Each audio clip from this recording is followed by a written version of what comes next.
My name's Quinn Duffy. I'm the game director at Relic on Company of Heroes 2. So let's talk about your latest DLC and what you guys are bringing to the World War II game. Yeah, well, we're really happy to announce Company of Heroes 2 Ardennes Assault.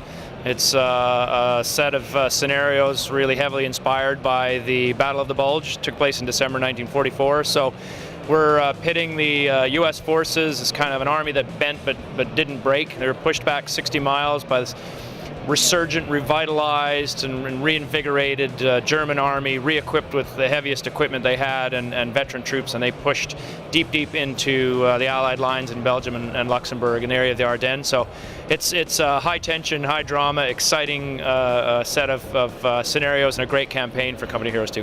What does it bring new when it comes to units or those kinds of elements? Well, I think the focus of this set of campaign is about tactics and about re-engaging the player with the tactical use of their troops. So company persistence and keeping your companies alive for the duration of the battle is something that was really important to us. And so there's a huge consequence to what happens on the battlefield about keeping your troops alive and keeping your veterans alive, most importantly, because you need to rely on these companies to take you through the whole campaign.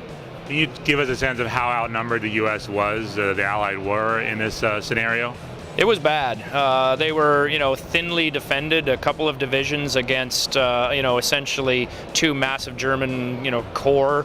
I think we had a couple 100,000 Germans and more heavy tanks, several hundred tanks, and they did a spearhead push through this area that was really lightly defended and just pushed aside these U.S. infantry divisions.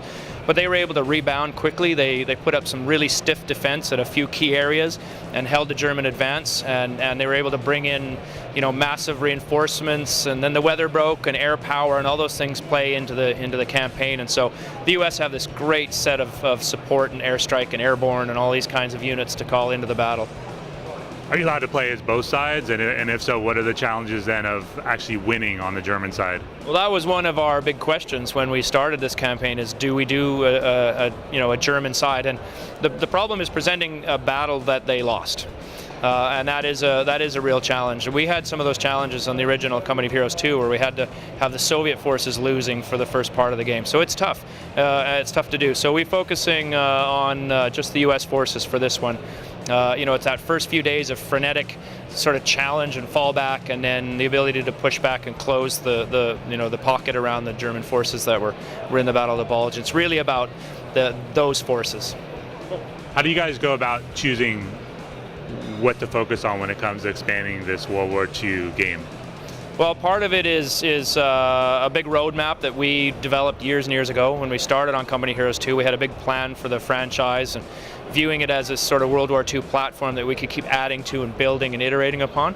But a big part of what we do now is informed by feedback from the community. And so we look at what they're doing and how they're playing the game and what they're excited about, and then those are things that we try to support. And going forward, we got to weave that into our DNA as a company to work with the community and see what they want and what their priorities are, and see how that sort of works with our development schedule and push that forward.